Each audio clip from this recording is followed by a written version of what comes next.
अस्सलाम वालेकुम एवरीवन। आज मैं आपसे शेयर करने जा रही हूँ फ़िश की मैरिनेशन की रेसिपी। तो सबसे पहले मैंने 4 पीस जो हैं वो रुई फ़िश के लिए हैं, जिसके अंदर आपने ऐड करना है जिंजर गार्लिक पेस्ट यानी अदरक लहसुन का पेस्ट। उसके बाद आ जाता है तिक्का मसाला। तिक्का मसाला मैं पाकिस्तान से लेके आई थी। आपके पास जो भी तिक्का मसाला हो आप अपने पास से इसमें डाल लें। कौरमा मसाला कोई और मसाला तो वो डाल सकते हैं, बट बेस्ट है कि आप तिक्का मसाला ही डालें। उसके बाद थोड़ी सी आप डाल लें हल्दी।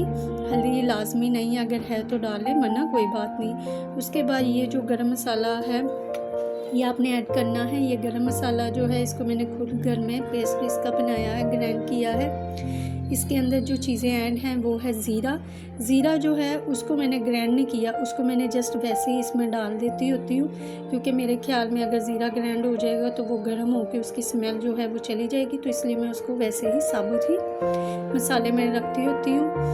तो उसके अलावा जो चीज़ें आ जाती हैं वो है दालचीनी, लौंग, तेज़पत्ता, काली मिर्च। इस तरह से मैंने इसमें चीज़ें ऐड की हैं। आपके पास भी अगर घर में इस तरह से छोटे छोटे गरम मसाले की चीज़ें हैं तो आप भी उसको ग्राइंड करके रखा करो, किसी भी हंडिया में डाल के उसका टेस्ट चेक करिए, बहुत अच्छा टेस्ट आता है। तो हम इन सब चीज़ों को एक बर्तन में पहले मिक्स कर जी। तो ये सारी चीज़ें मैंने इसमें ऐड कर दी हैं। अब इसके अंदर जो और 2 मैंडेटरी चीज़ें, लाजमी चीज़ें आ जाती हैं किसी भी मैरिनेशन के अंदर, वो उनमें से सबसे पहले आ जाता है जी सिरका यानी विनेगर।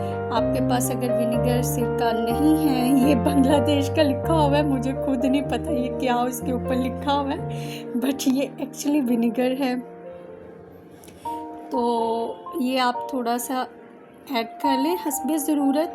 आप अपनी चीज़ों को ऐड कर सकते हैं। अगर आपके पास क्वांटिटी फ़िश की ज़्यादा है इस तरह से, तो आप चीज़ों को भी उस हिसाब से थोड़ा थोड़ा ज़्यादा कर सकते हैं, लेकिन मेरे पास तो थोड़ी सी थी तो मैंने उसके हिसाब से थोड़ी सी ऐड की है। और सेकंड थिंग जो कि बहुत कंपल्सरी होती है वो है जी दही। दही जो है वो आपके मीट को जूसी रखता है, चाहे चिकन हो या कोई भी गोश्त हो, जैसे फ़िश हो गई, चिकन हो गया या बीफ, मटन, कोई भी चीज़ जो हो ना, दही जो है ना वो आपके मीट को थोड़ा सा जूसी रखता है। अदरवाइज़ आप जब सिरका यूज़ करते हैं तो उस वक्त उसके अंदर एक ड्राइनेस आ जाती है, उसका जो जूसी स्ट्रक्चर होता है वो सारा ख़त्म हो जाता है, टेस्ट चेंज हो जाता है। सो इन चीज़ों को आपने मिक्सअप कर लेना है। मिक्सअप करने के बाद आप इसके अंदर ये जो फ़िश है उसको अच्छी तरह से कोटिंग करके रख दें। उसके बाद आप इसको चाहे 1 हफ्ते बाद तक यूज़ करें, चाहे जब मर्ज़ी यूज़ करें, लेकिन आपने इसको रखना डीप फ्रिज में। अदरवाइज़ ये नीचे जो है चूँकि मसाले हैं तो वो आपके फ़िश के टेस्ट को या किसी भी मीट के टेस्ट को ख़राब कर देंगे। अगर आप इसको यूज़ करने के बाद इसका थोड़ा सा आपका मसाला बच जाए तो आप उसको किसी और चीज़ में भी यूज़ कर सकते हैं। लाज़मी नहीं है कि आप इसको इसमें यूज़ करने के बाद कहें कि जी अब ये ज़ाया हो गया, नहीं, ऐसी कोई बात नहीं होगी। सो हम अब 1 बाय 1 करके इनको इसमें ऐड करते हैं। और ये देखें इस तरह से ये इसका आ रहा है।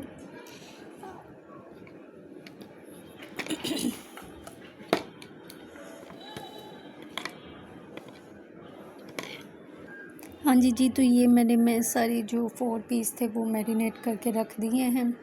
आप इसको जब मर्ज़ी यूज़ कर सकते हैं, बट ये है कि इसको मैरिनेशन का टाइम जो है वो कम से कम आप 2 घंटे तो दें।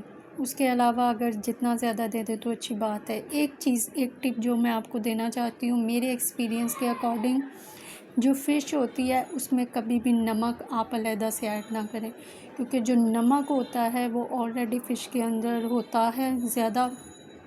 और वैसे भी अक्सर दुकानदार जो होते हैं वो उसको नमक लगा के रखते हैं, तो वो आप कोशिश करें कि या तो बहुत कम डालें, या अगर आप कोई और मसाले डाल रहे हैं तो फिर नमक ना ही डालें।